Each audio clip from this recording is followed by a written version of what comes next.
Hey everyone, thanks for having me here at the Amazon AWS Healthcare and Life Sciences Symposium. So my name is Anmol Mathan. I'm the Chief Data Scientist over here at Livongo, and we're going to talk about how we use applied health signals to deliver a personalized healthcare experience across our different products. And I'd love to share some of the work that we've been doing in bringing these new technologies to market, and a lot of that in collaboration with the team over at AWS and Amazon. So thank you.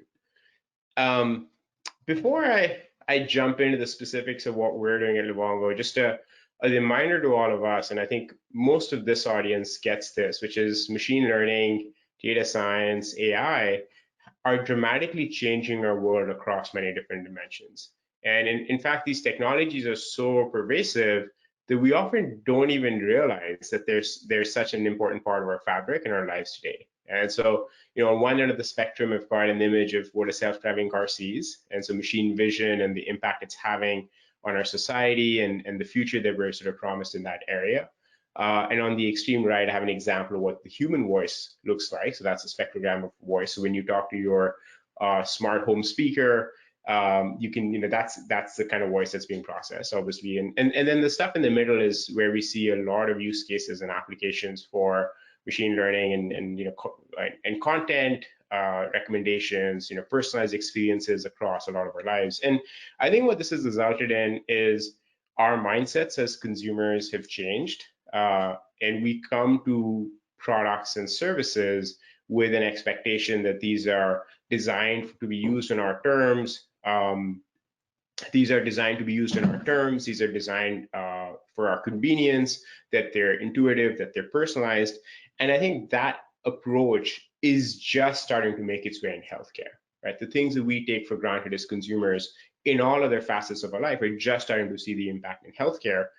And to paint this picture for you with even more detail, healthcare is a really massive part of our GDP. So healthcare today represents about 18% of our GDP. And within healthcare, chronic conditions represent about 90% of the spend is related to chronic conditions in one way or another.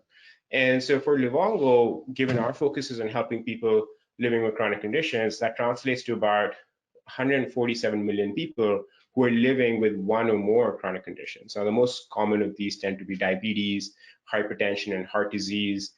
Behavioral health has emerged as an important area, weight management, and a few others. And so a lot of that spend, a lot of that focus is concentrated in a few key areas, which are very expensive and very complicated for our healthcare system today. And so tying this back to my previous slide, we're just starting to see the impact of these technologies in healthcare, right? There are very few companies, and Livongo perhaps being leading, that are applying machine learning, data science in production in real world settings. So not clinical trials with small groups of patients or small groups of consumers, but really, products that are using data and machine learning every day to support and augment the life of our members. And these technologies are going to play an important role in helping us build better, drive towards better outcomes, drive towards a more scalable healthcare system, drive towards access, and really help people who are living with a number of these conditions have better lives. And so I'll talk a lot more about that. But again, huge market, just getting started.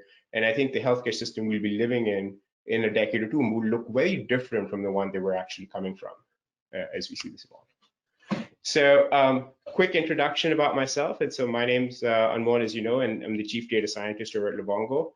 My background is actually in machine learning. So my PhD at the Media Lab at MIT. And prior to this, co-founded and served as CEO for a company applying behavioral health, AI and machine learning in behavioral health. And so that was a great experience. And then part of what makes us successful at Livongo is just having a lot of technical depth that's coming from a wide variety of areas. And you see that reflected in the data science leadership team that I've captured here. So companies, a lot of our teams coming from companies like Twitter or Facebook or Amazon or Google, other companies that have done a great job bringing data science, bringing machine learning into the respective industries, be it retail, be it finance, be it consumer products. And I think that mindset is really shaping how we're doing a lot of work within the data science team. And so having that diversity of perspective, having the diversity of opinions is really important as we scale our organization. So that's just a quick introduction to some of the amazing people who are helping build us the data science team here. And as before I jump into the examples of how exactly do we use machine learning, maybe it's helpful to just talk about the role of Livongo in our products and services and how they empower people living with chronic conditions. And so Livongo today has products in several leading areas, starting with diabetes as a primary area.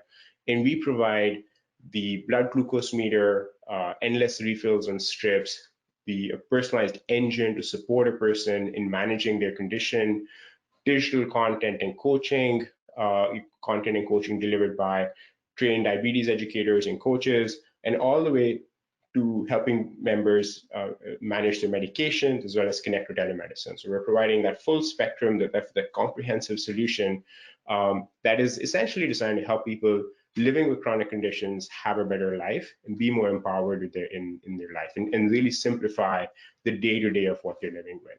And so this is an area where a good product experience, having hardware devices that are cellular integrated, that seamlessly upload data, having machine learning algorithms that understand the member, their preferences, what they need help with, how to best support them, and then ultimately having a human coaching component as well as a digital coaching component that helps drive that behavior change, it becomes really important. And so I'll provide examples of all of those. And so Livongo, again, for its context of scale, we're the leading company in this new era of healthcare, digital health, remote monitoring, as you think of it.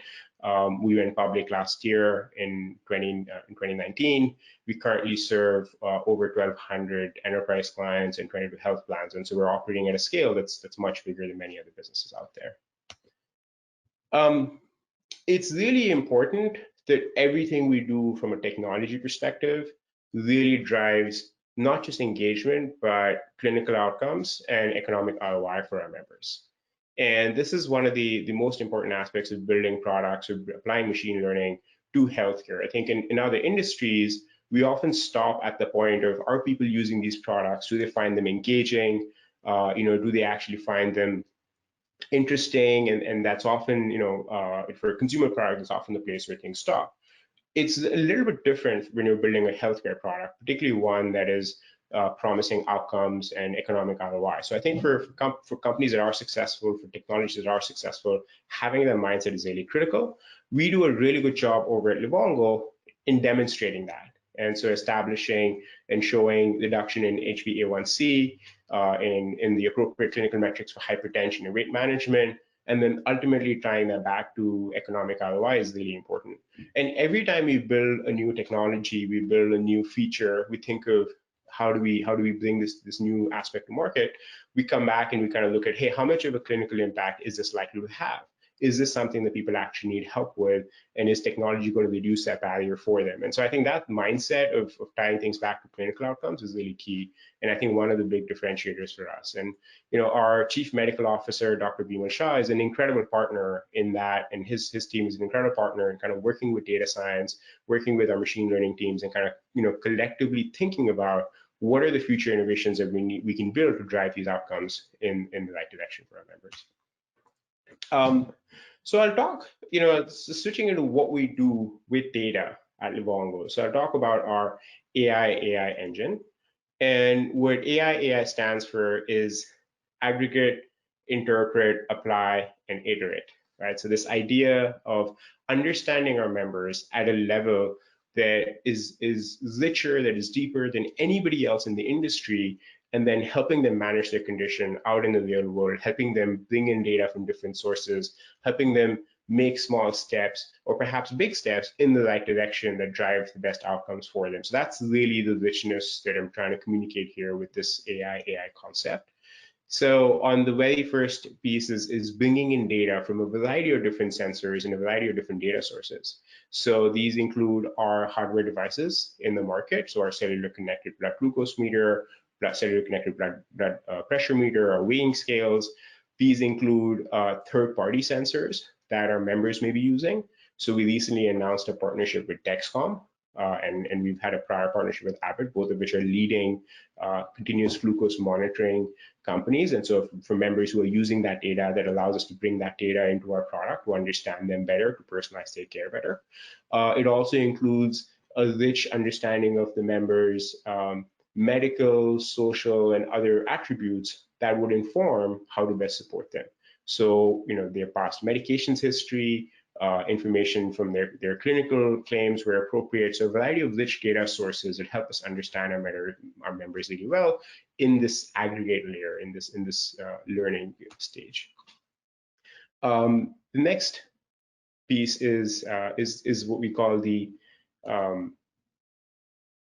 interpret layer, which is this idea of really understanding this data and building this engine that's predicting what's the right next action for this member, on what surface, on what channel, how to best guide them into the best decision, what are their inherent latent preferences, what are the kinds of things that they find really valuable or they find really really compelling. So that's the interpret layer.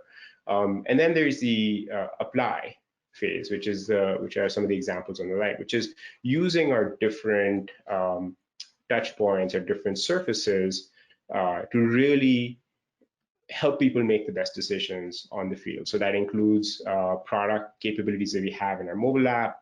We have the ability to have communication on our cellular connected devices, but it also includes on surfaces such as when you talk to a coach or when you're escalated to a high level of care, perhaps a telemedicine layer. How do we then have those communications? How do we then make sure those are informed based on what's likely to work for this member, what's likely to work for this person? So all of this running in real time at scale for every member who's using our product, and then constantly kind of iterating and adapting based on what we learn about new products that we launch. So Livongo today is built on scale. We have over 500 million data points that we've trained on. We've published a number of peer-reviewed abstracts and journal articles, and we're able to drive these interventions for across our entire member base, as you heard.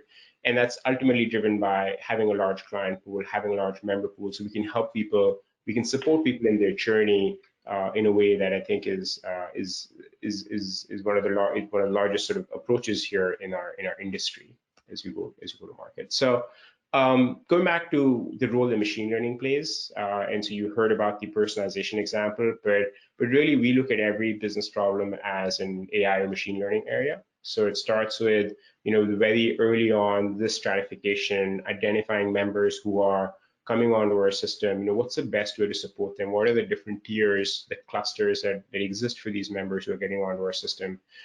There's a phase around enrollment, and today, the way Livongo's model is set up, we only get paid if people use our product and if they get better. And so helping people understand what's the best way, helping members understand what's the best way to engage with managing their chronic condition, with activating them and targeting them and sort of using that message is really important. And I think some of the areas where we're doing some really novel work actually compared to the rest of the industry. You heard me talk about behavior change, and this is again important because in chronic condition management, over 99% of what we're trying to manage is actually getting people to make better behavior changes out in the real world, right? It isn't just about taking their medication or seeing their doctor in the doctor's office. And so in order to do that, we've got to think about approaches that reduce the friction for people to make these decisions out in the real world. So that becomes really important.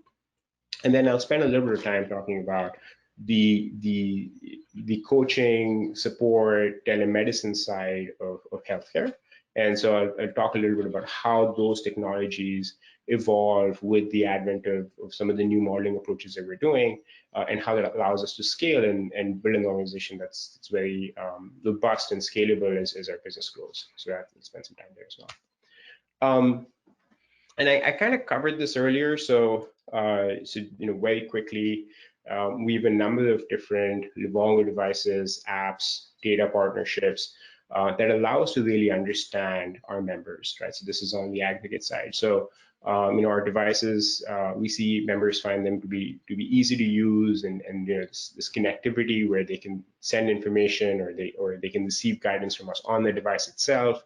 And a lot of members actually prefer to use our devices over even using a mobile platform. And so that's really a really rich venue for interaction. And then some of the data partnerships and apps, and even the third-party sensors that I spoke about earlier.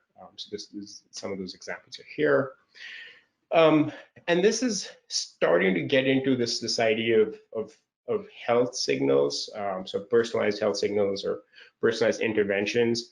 And so there's a variety of different touch points and richness of messages that we can adapt, that we can create for our members based on what we understand about them. So on the very end, you've got sessions that are related to say real-time feedback.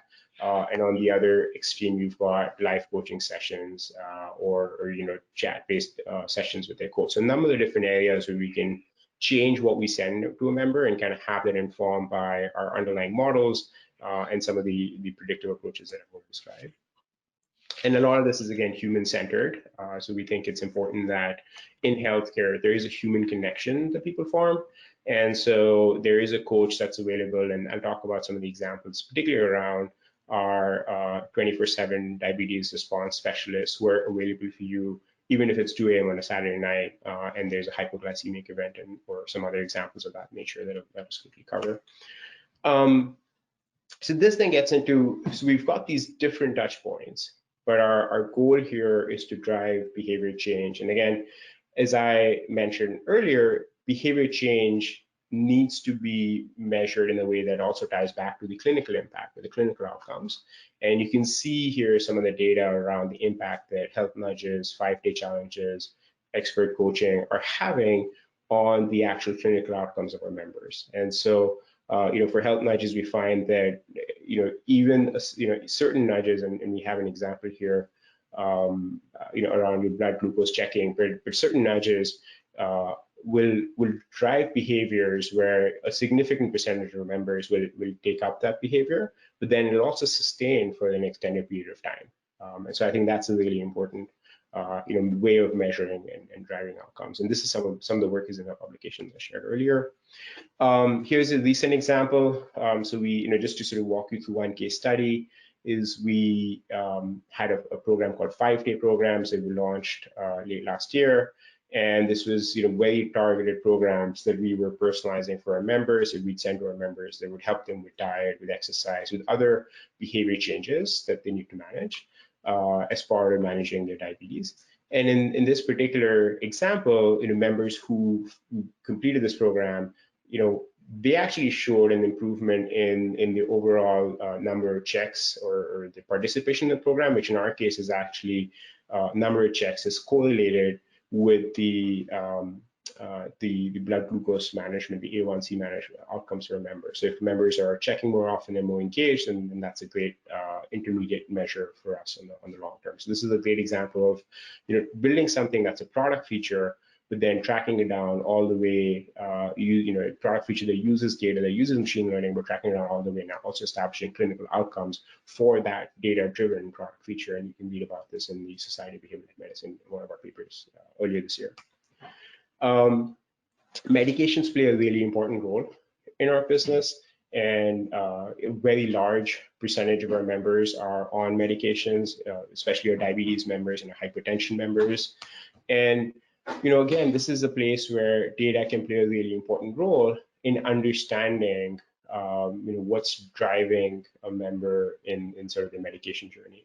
So this particular visual is a model that we built that's using their prescription data as well as other variables to identify or estimate the likelihood of non-adherence for a particular medications for that person.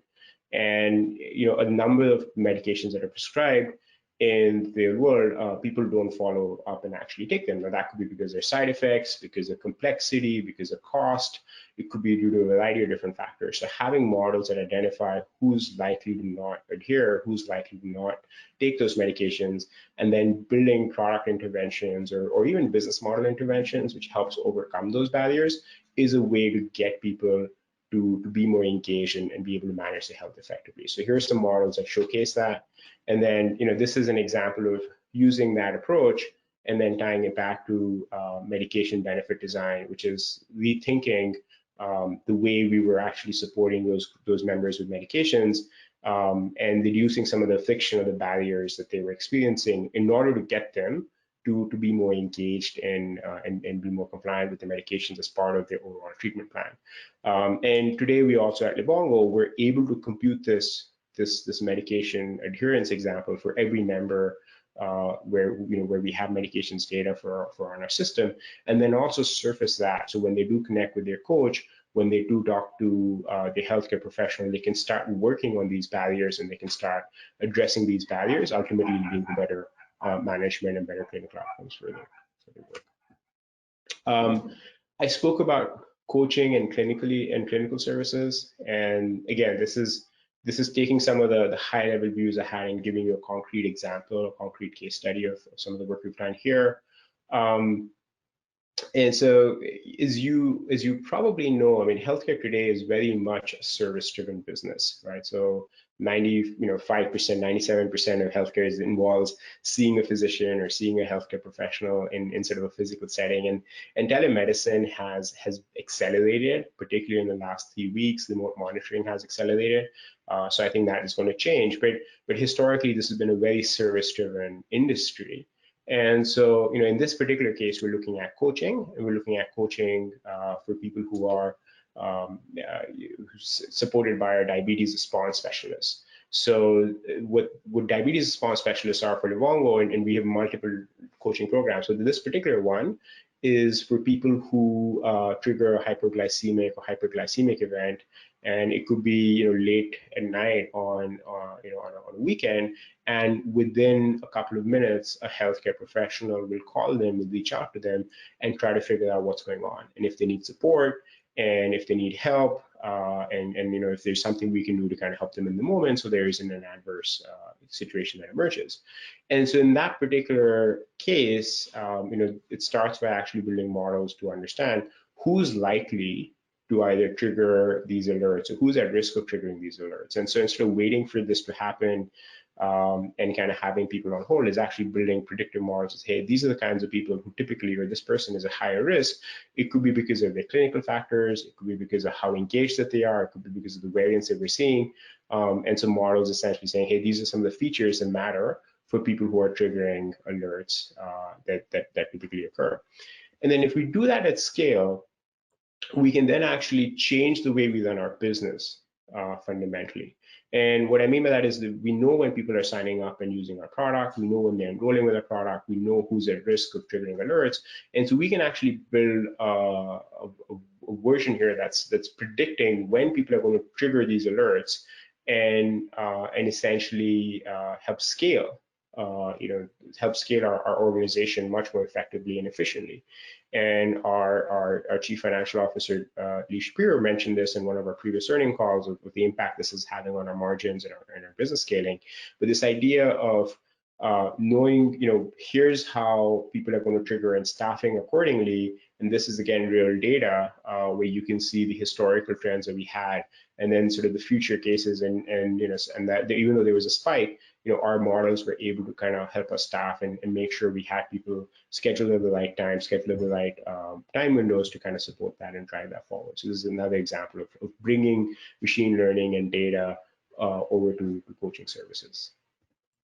And then, this is a project we really enjoyed working with the Amazon Web Services transcribe service, which is a lot of these conversations are over voice, and by essentially transcribing tens of thousands of these conversations, we're then able to understand and use natural language processing approaches on them in a way that unpacks a whole new level of richness into what's happening in those coaching conversations. All right, so this is an example of when we look at a number of these conversations, we transcribe them. Well, it turns out that these are the different topics, and this is an example of some of the topic modeling work we did. These are the different topics that our members have been discussing or bringing up, and so there's certain clusters that emerge, there's certain kinds of topics that emerge, and the way we support these members could be different based on what we think they need help with. So having models that look at historical coach conversations and look at other areas, learn that, hey, someone in cluster one really needs help with their diet. Like they really focus on their diet. They're focused on vegetables, healthy meals. Those are the kinds of topics that come up for them. That's what they talk about with their coach. Allows us to then personalize every aspect of their experience to support them in that manner. And this includes sending them perhaps maybe marketing communications, or tying this back to the product experience that they have, and surfacing different kinds of nudges, surfacing different kinds of 5-day programs, as I gave you an example earlier. So all of it sort of fits together in this really rich personalization, this really rich understanding of our members at scale. And again, you can use these topics, these clusters, and then also identify the likelihood of certain things happening. Is this the kind of member who talks about these these particular topics that actually translates into them being able to better self-manage, or see better, have better outcomes? Or is this conversation also correlated with maybe a negative sentiment, and that may be a sign that we actually need to help them with maybe behavioral health support, and combine that for a lot of members in diabetes who are living with behavioral health, with stress, with anxiety, especially in the last couple of months. And combining those together could be really important. So there's a variety of different ways this informs our product experience overall. I'll spend a little bit of time on enrollment, and I don't have a hard case study here, but I'll kind of walk through it. And so there's a number of understanding who needs help, what's the best way to talk to them, what's the best message for them, is really important. So that's step 2 here. The optimized marketing is what I really want us to focus on. And that's really where I think there's a lot of richness in healthcare. I mean, all of us have seen examples of marketing materials received from someone in healthcare that just didn't work for us, right? That is not new. That's something we see all the time. And so how do we then talk to people in a way that good consumer products do? And how do we learn their preferences? How do we learn what's going to resonate for them? And how do we apply those at scale? And remember, particularly when it comes to enrollment in this stage, we don't have a lot of rich data about the member. We're kind of working with very limited data about them. And so this is where we've done some work that we're calling growth bandits, which is an extension of contextual bandits, which is a well-understood marketing approach that allows us to take these tens or hundreds of different marketing collateral pieces across our hundreds of clients, and across a very large population that includes things like their demographics, their preferences, their industry, and kind of figure out what combination of those are going to work well to sign up and enroll this particular person, right? And what's the best way to talk to that person? And that has a huge impact on getting people to engage in their care. That has a huge impact on getting them to sign up, and is really important in helping us. The more people sign up and use a product, the better outcomes we'll see as a company, and the better impact, the more impact we can have on our society. And as we, as I sort of wrap up, I want to spend a few minutes on privacy. And I think for anybody in healthcare, and especially in this day and age, building privacy and building trust is really important, right? And so our philosophy here is members have complete control, and we don't want our members to be concerned or not feel like, hey, the information might be shared with someone. So they have control over whether it's sharing information with their family, with their friends, with their physician, or anybody else that they trust, right? And so especially if they're getting healthcare through their employer, we want to make sure that they have that transparency, they have that control. And I think that's important, and particularly for many of the conditions where stigma may play a role. So that's really key, and we've built a lot of that.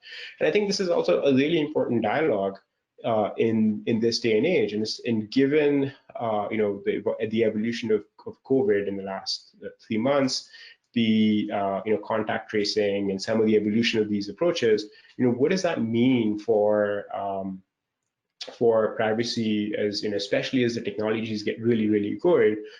I think starting with a member-centric view that we're suggesting here actually is the right approach, actually is the scalable approach in the market. So I think this is, again, an area where we feel pretty, we feel this is a perspective that we have that I think can shape an entire industry. So I'll pause here. My goal was to introduce Livongo at a high level, talk about some of the strategic approaches we use when it comes to bringing machine learning in healthcare, and then I walked you through a few case studies talking about behavior change, talking about medications, talking about coaching and the role of privacy. And I think, I think these are important examples because we're dealing with a number of challenges at our scale that I think are going to become very common across all of digital health and all of healthcare. And so I think for us to kind of partner with organizations like Amazon and kind of work together and sort of unpack these, we're really excited to continue to invest in those initiatives and excited to be part of the Healthcare and Life Sciences conference here today. So thank you.